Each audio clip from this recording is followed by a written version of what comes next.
Bradshaw in the circle for the blue team.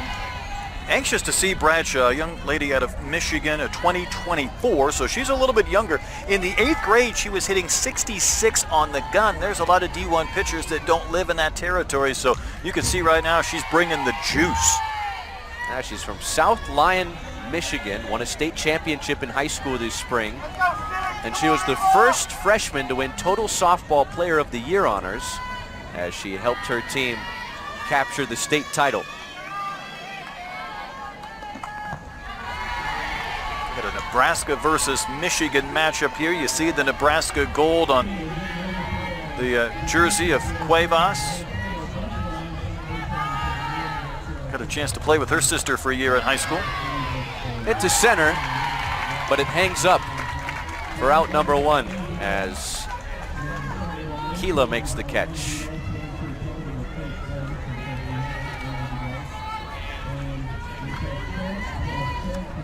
Keela moving from right field to center field, where she was in the first inning.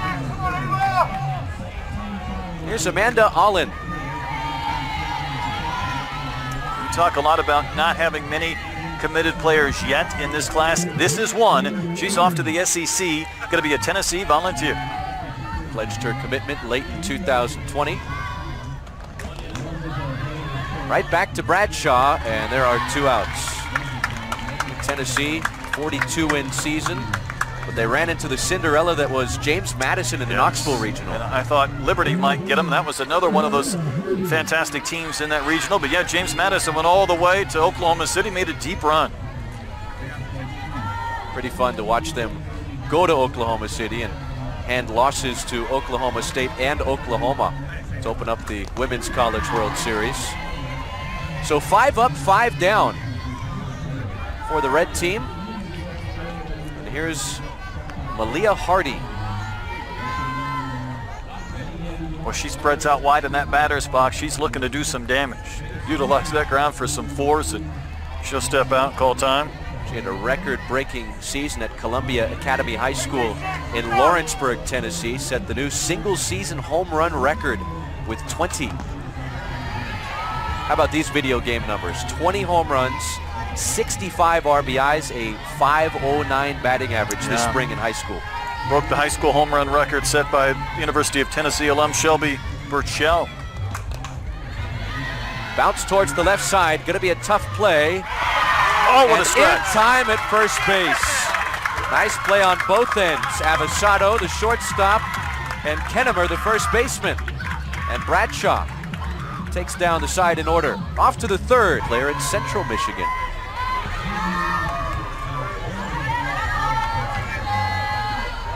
Kalia Gibson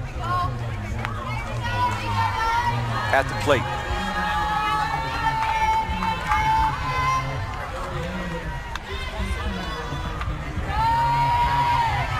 Two balls, no strikes. I want to tell you a little bit about Fordham, though, in the circle. You mentioned a Colorado kid, and she's got a gold medalist in her family. Her dad's cousin, Natalie Williams, basketball player. Right back to her, but safe at first base is Gibson. For any pitcher.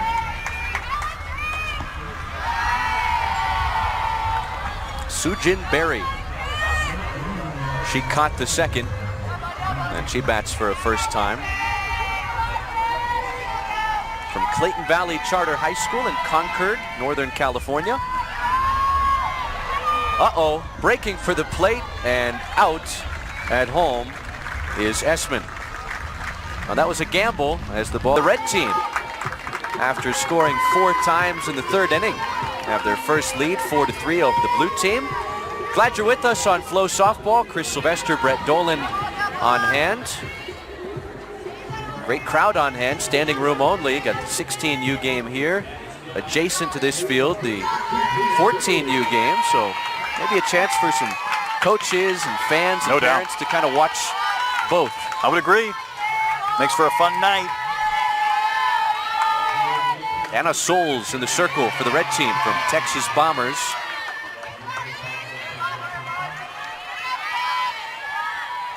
From League City, Texas, there in the Ship Channel area of Houston. Daughter of Andy and Kim. right back to her. And in time for out number one. Couple of nice defensive plays. Tennessee commit leads off the bottom of the 6th inning and faces the Colorado native, Ayana Cordero from Triple Crown, Colorado, 16U. She's in the circle, and she's missed with her first couple of pitches. Young lady wants to be a cardiovascular surgeon at some point. I like the white batting gloves in her back pocket. You wouldn't be able to get away with that in maybe a true game. She's tested early and throws out Alden at first base.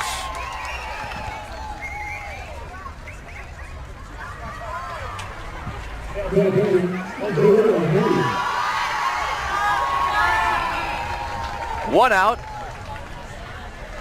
And here is Malia.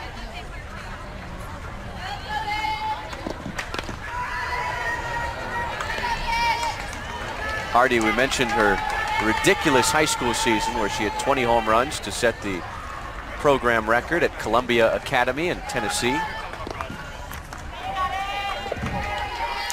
Tell you what, I mentioned her stance even before you read off those numbers, just how she gets into her legs, tries to generate some power using the force of the ground. It's a little bit like maybe an Albert Pujols before he changed his swing in recent years, where you don't need that step, you don't need the leg lift, you just need the balance. It kind of keeps those elbows pointed down. Yep. I mean, she's just looking to get a pitch in her wheelhouse and unload with some bat speed and vicious cut. Tough to beat her inside, that's for sure. That one right over the heart of the plate for a strike. Hitter who's got a stance like that and able to load up like she does. Got to be careful. And that one misses for ball 4. Yeah, trying to work into her so she couldn't get those arms extended, but too far in and a free base runner. 1 on, 1 out in the red team 6th. Here's Riley Cutter, who we saw in the circle a couple of innings ago.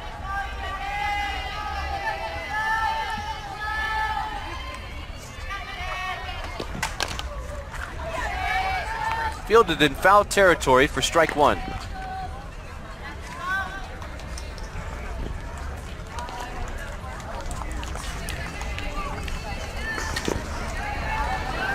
Red team 3 outs away from securing this Future Stars 16 and under victory. Still think we could see the red team batting in the bottom of the 7th, even with the lead, depending on how many pitchers the Blue Scud wants to get in. Skied to left center and caught. Kalia Gibson made the play out there. And there are 2 down in the 6th.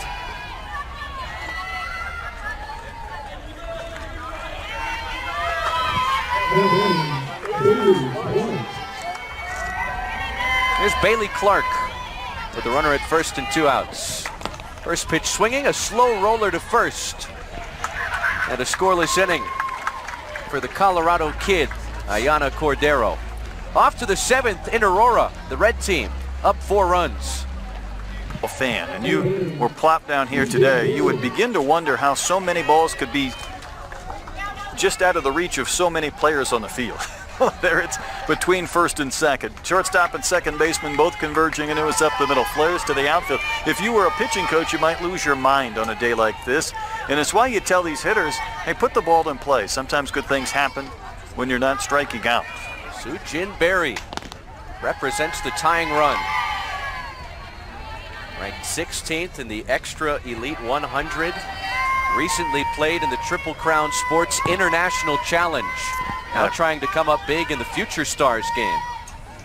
International Challenge has been a fantastic addition to this weekend. A strike on the outside to level the count 1-1.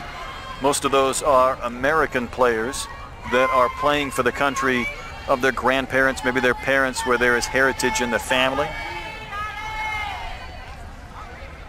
Scores 1-1. Berry out in front of it. Swings and misses. Gibson breaking for third, and she just gets in ahead of the tag. I'm not sure down 3 runs in the 7th inning that was a wise maneuver, but she has great speed, and for a split second I thought she might have been out. 1 ball, 2 strikes. Berry puts it in play, down the left field line, and just foul. There's another one, right? Just out of the reach. You would say, if you came over from Europe and you weren't a baseball or softball fan, you would say, how are there 8 players out there and so many balls seem to fall in front or out of the reach of all of those people in the field? Because it's just been that type of interesting night. Is probably one of the reasons why this is trending towards a 3-hour game. Pitchers at times haven't been exactly sharp, but when balls have been put in play, they've found the right spots, some open real estate.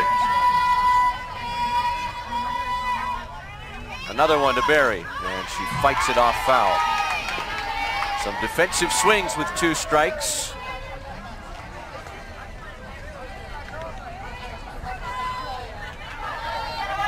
After Berry, it's Michaela Walker. We saw her square up a softball earlier in this game. The 2-2. Just outside.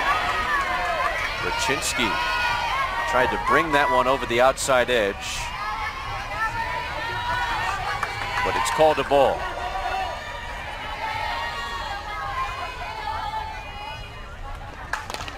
Base hit left field. Gibson scores. It's a 2-run game. Berry comes through. She just kept fighting off the pitches with 2 strikes, and she went with that one the other way. So now the potential tying run is on base, and the potential go-ahead run in the form of Michaela Walker, who takes